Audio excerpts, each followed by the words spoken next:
स्वागत है आप सभी का म्यूचुअल फंड हेल्पलाइन में। आपके साथ मैं हूं स्वाति। पिछले 1-2 महीने में इक्विटी का जो हाल रहा है, हमारे कई दर्शकों ने हमसे पूछा कि क्या इस वक्त इक्विटी म्यूचुअल फंड से पैसे निकालकर डेट फंड में डाल दें, जब इक्विटी सुधरेगा तो हम वापस आ जाएंगे, ऐसा उनका कहना था।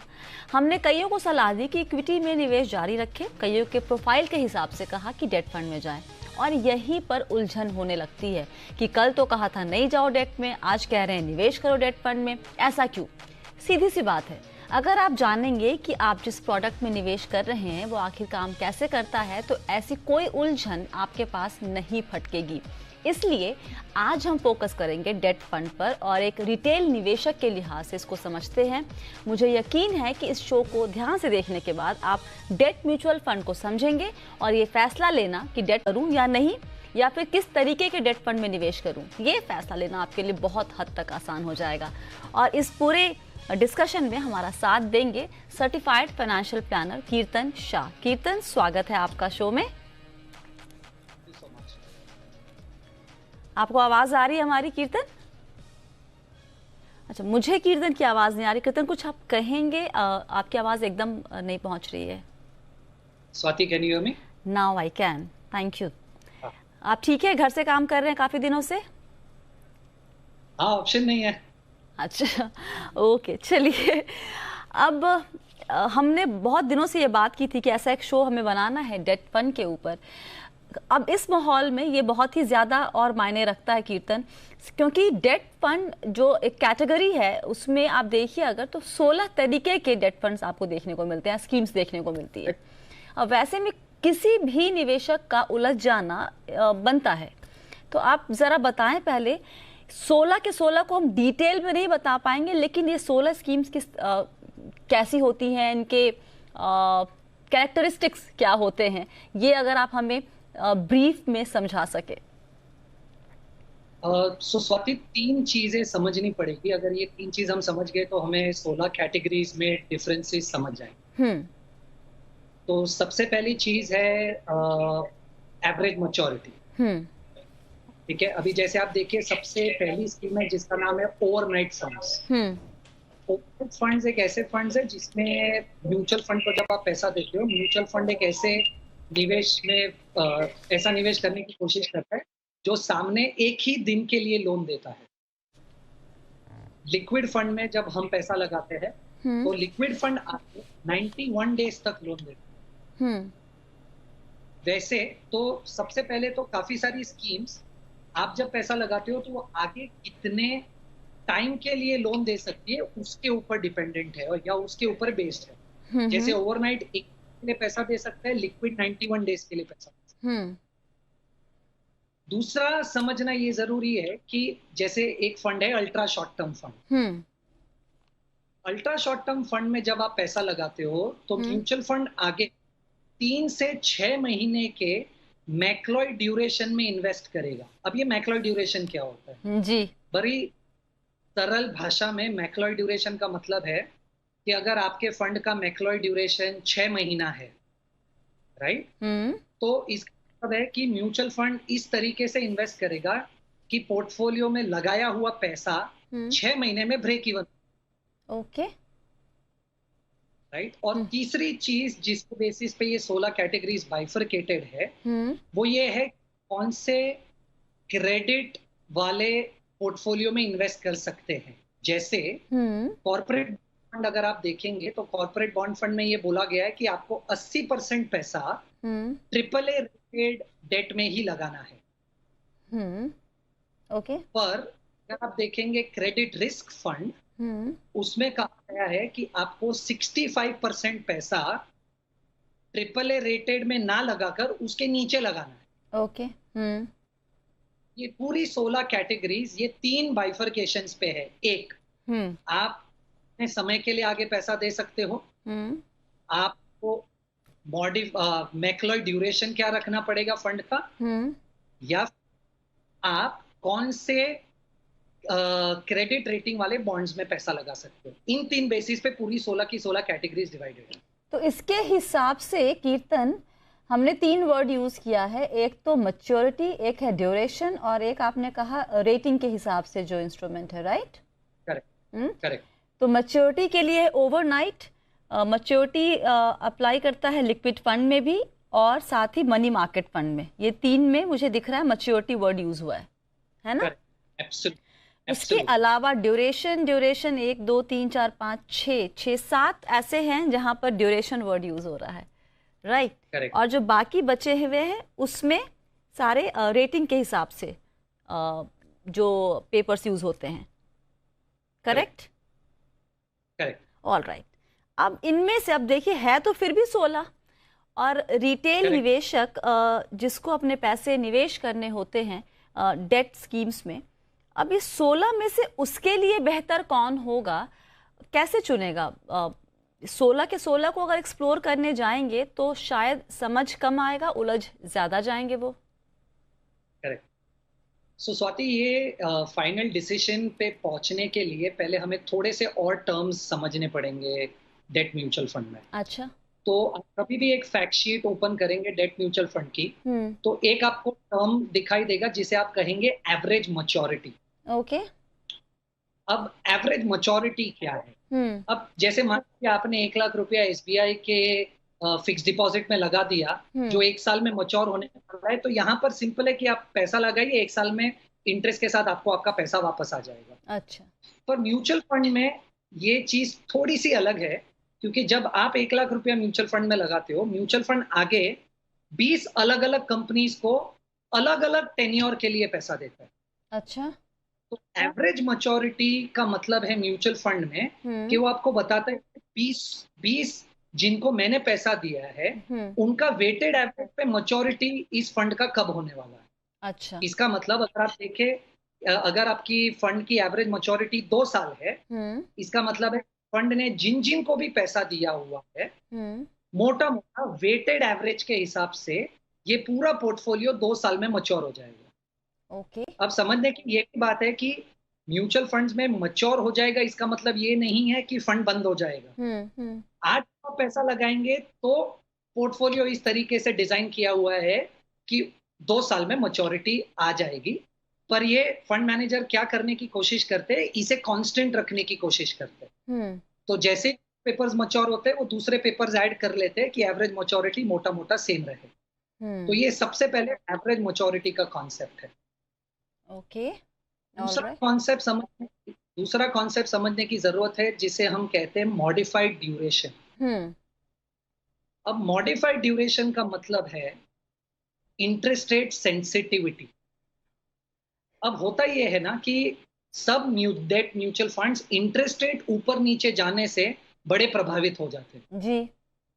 लीजिए आज आपने एक SBI की फिक्स डिपॉजिट की जो 7% इंटरेस्ट दे रही है।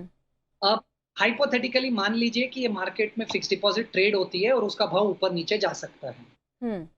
तो कल उठ के अगर SBI अपनी फिक्स डिपॉजिट का रेट 6% कर देता है, तो आपके फिक्स डिपॉजिट की वैल्यू बढ़ जाएगी, क्योंकि आपका फिक्स डिपॉजिट 7% वाला है जी।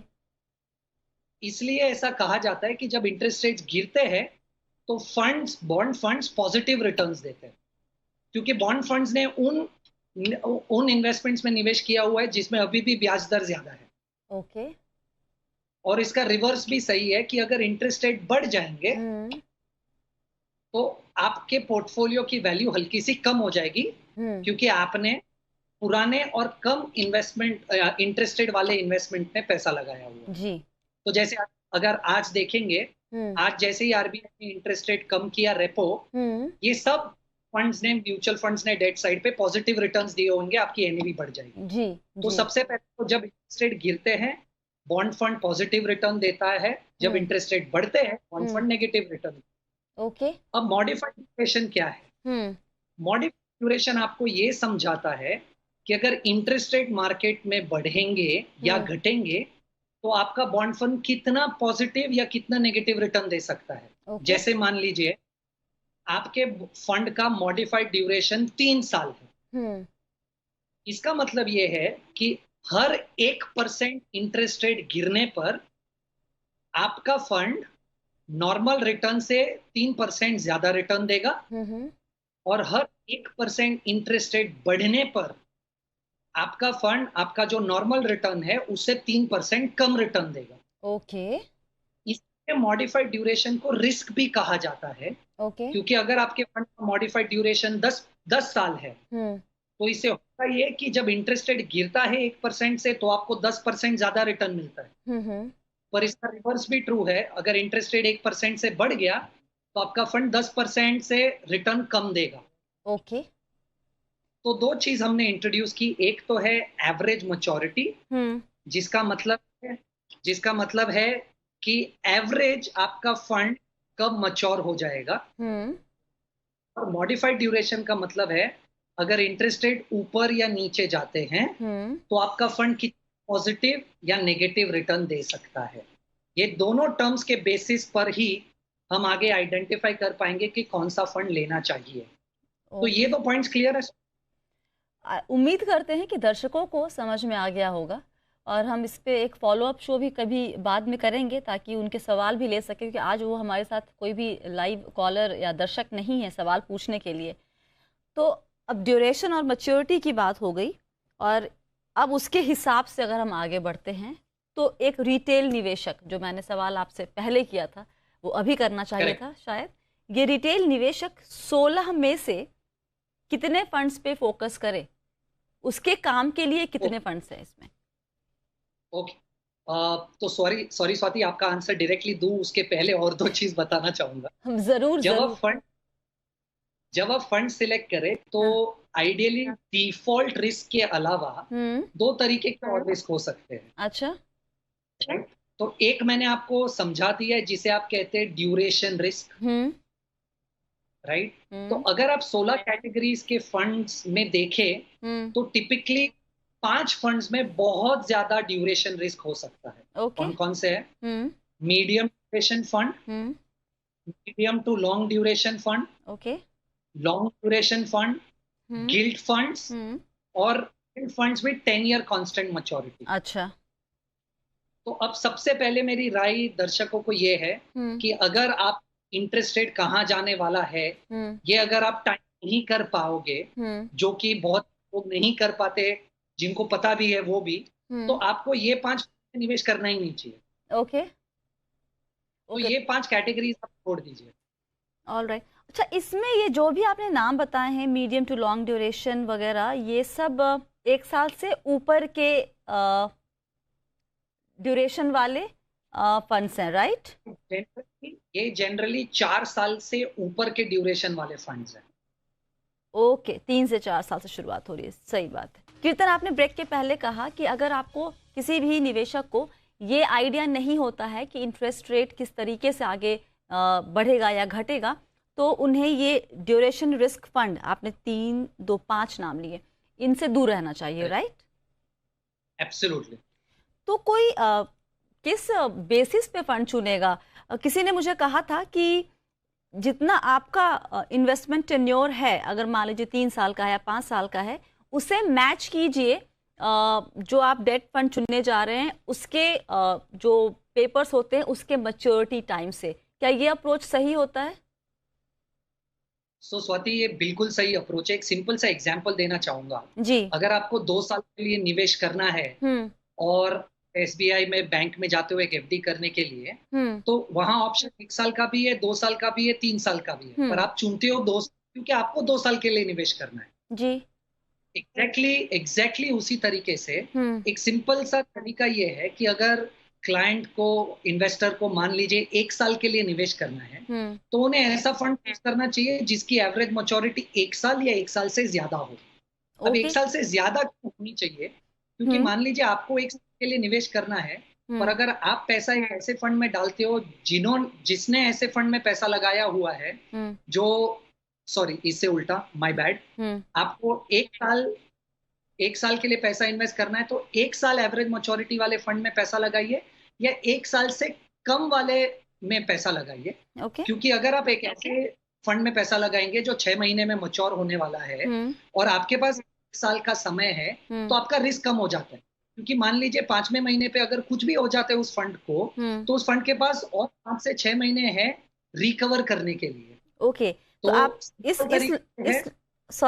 इस लॉजिक के हिसाब से, अगर 1 साल तक का मेरे पास वक्त है निवेश करने का और मुझे डेट फंड चुनना है, तो क्या मुझे 1 2 3 4 लो ड्यूरेशन फंड या फिर मनी मार्केट फंड में लगाना ठीक रहेगा मेरे लिए पैसा? करेक्ट। तो आपको आइडियली 1 साल की मैच्योरिटी के लिए मनी मार्केट में पैसा लगाना चाहिए। ओके। पर अगर आपको रिस्क कम करना है तो आप हाँ। लो ड्यूरेशन या अल्ट्रा शॉर्ट टर्म में पैसा लगा दीजिए। ओके, ऑल राइट, ठीक है, ये बात समझ में आई यहाँ पे। इसके अलावा एक बात यहाँ पे, एक सवाल जो अमूमन हमसे लोग पूछते हैं आम तौर पे, हमारे दर्शक भी, कि क्या किसी डेट फंड में जब इक्विटी मार्केट में इतना ज़्यादा उथल पुथल होता है उसका कोई इम्पैक्ट डेट फंड में पड़ता है क्या, उसके रिटर्न पे? स्वाति, थोड़ा सा पड़ सकता है। अभी ये थोड़ा सा कॉम्प्लिकेटेड है। अगर मैं आपको समझाने जाऊं कि अगर इन्वेस्टमेंट किसी एक शेयर को प्लेज करके किया गया है या नहीं, ओके। पर अगर मैं आपको एक सिंपल सा आंसर इसका दे दूं कि अगर इन्वेस्टर को ये जानना है कि शायद उनका पैसा डूबेगा या नहीं, तो उनको क्रेडिट रेटिंग कैसे देखते हैं वो समझने आना चाहिए। तो क्रेडिट रेटिंग में आपको एक सिंपल सा अंडरस्टैंडिंग देना चाहूंगा। दो तरीके के इन्वेस्टमेंट्स होते हैं, एक जिसे आप बोलते हो मनी मार्केट, और दूसरा जिसे आप बोलते हो लॉन्ग टर्म।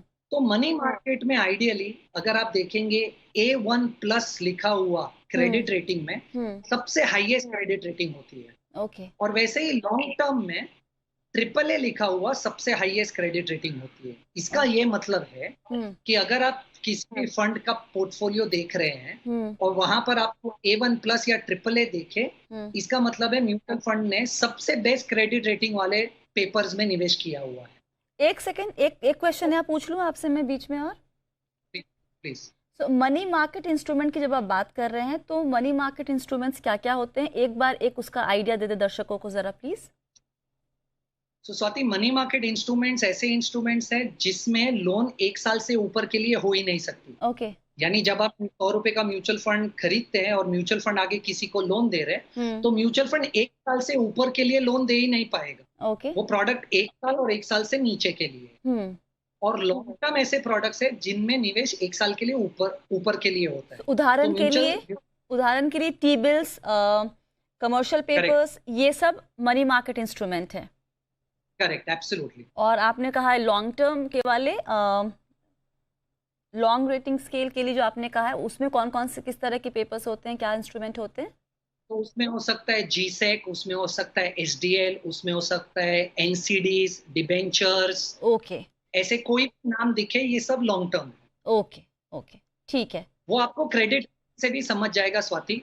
अगर क्रेडिट रेटिंग में आपको नंबर दिखे 1 2 3 4, तो वो मनी मार्केट है, और अगर नंबर ना दिखे तो वो लॉन्ग टर्म है।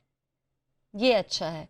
और आपने कहा कि जितना ज्यादा मनी मार्केट में A1+, A1, A2+, ये सब अच्छी रेटिंग मानी जाती है, और बाकी में सबसे बेहतर रेटिंग है A1+। आप जनरली हर म्यूचुअल फंड में A1+ ही देखेंगे अगर मनी मार्केट से रिलेटेड निवेश किया गया है तो।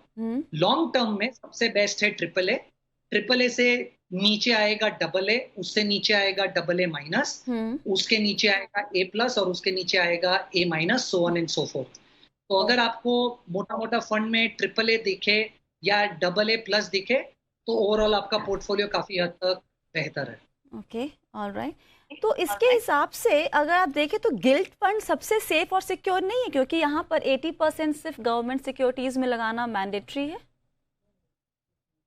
अच्छा क्वेश्चन है स्वाति, इसमें क्रेडिट रिस्क नहीं है, यानी आपका पैसा डूबेगा नहीं शायद, क्योंकि डिफॉल्ट भी नहीं होगा और उसकी रेटिंग गिरेगी भी नहीं। पर यहाँ पर बहुत ज्यादा ड्यूरेशन रिस्क है, क्योंकि गिल्ट फंड में आप देखेंगे कि पैसा लंबे समय के लिए लगाया जाता है जी। तो आपका ड्यूरेशन वहां पर 7 साल, 8 साल, 9 साल, 10 साल ऐसा होगा। तो अगर इंटरेस्ट रेट चेंज हुआ मार्केट में, तो 7% से लेके 10% तक आपका पोर्टफोलियो ऊपर नीचे हो सकता है। ओके।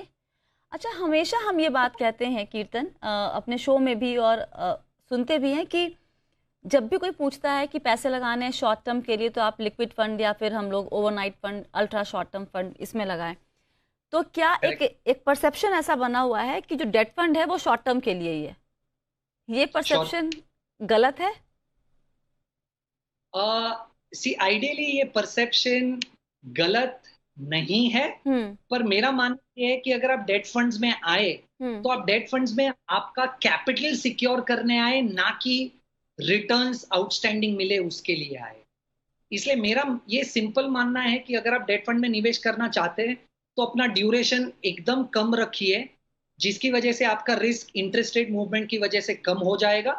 आपको सिर्फ ध्यान अपना कैपिटल प्रोटेक्शन पे लगाना चाहिए। ये मेरा पर्सनल थॉट प्रोसेस है। ओके, तो डेट फंड को आप कैपिटल प्रोटेक्शन के नज़रिए से देखें तो बेहतर होगा। एक क्वेश्चन, आखिरी सवाल इस शो का।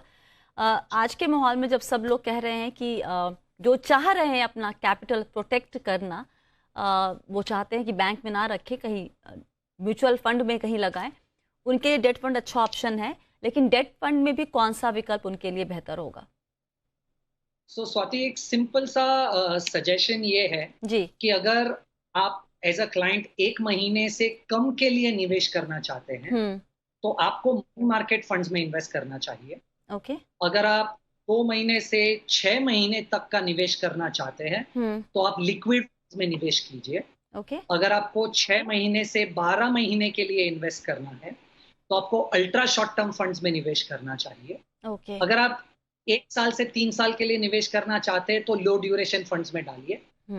ओनली अगर आप 3 साल से 5 साल के ऊपर के लिए निवेश करना चाहते हैं तो आप short term funds, banking PSU और कॉर्पोरेट बॉन्ड फंड्स चूज कीजिए। स्वाति, एक डिस्क्लेमर यहाँ पर यह है कि ये हल्का सा कंजर्वेटिव अप्रोच है नॉर्मली करने से, पर क्योंकि ये शो है और मैं अज्यूम कर रहा हूँ कि लोग ज्यादा बहुत टेक्निकलिटीज नहीं समझ पाएंगे, तो ये कंजर्वेटिव अप्रोच बेहतर है मेरे हिसाब से। जी, बहुत बहुत शुक्रिया कीर्तन। आज आसान शब्दों में, हालांकि अभी भी ये कॉम्प्लिकेटेड होगा बहुतों के लिए, लेकिन अपनी तरफ से आपने पूरी कोशिश की है इसको आसान शब्दों में समझाने की। हम उम्मीद करते हैं कि दर्शकों के डाउट्स थोड़े से एटलीस्ट आज क्लियर हो गए होंगे। बहुत बहुत शुक्रिया, अपना ख्याल रखिए आप। Thank you sir. और आज फिलहाल म्यूचुअल फंड हेल्पलाइन में इतना ही। जाने से पहले ज़रूरी बात, ख्याल रखिए, सुरक्षित रहिए, घर में रहिए। कोरोना के केसेस बढ़ते जा रहे हैं, नंबर्स में बढ़ोतरी हो रही है। सिर्फ और सिर्फ घर में रहकर ही आप अपने आप को बचा सकते हैं और इस बीमारी को, इस महामारी को का जो प्रकोप है उससे हम निजात पा सकते हैं। आप सभी अपने सवाल हमें भेजते रहिए। हालांकि कहाँ भेजना है सवाल, आपकी स्क्रीन पे डिटेल्स हैं। सवाल भेजते हैं तो ज़रूर अपना ईमेल आईडी अपना नाम और अपना नंबर ज़रूर लिखिएगा ताकि आपको हम कॉल कर सकें। और इसके साथ आज फिलहाल इतना ही। आप बने रहें जी बिज़नेस के साथ। नमस्कार।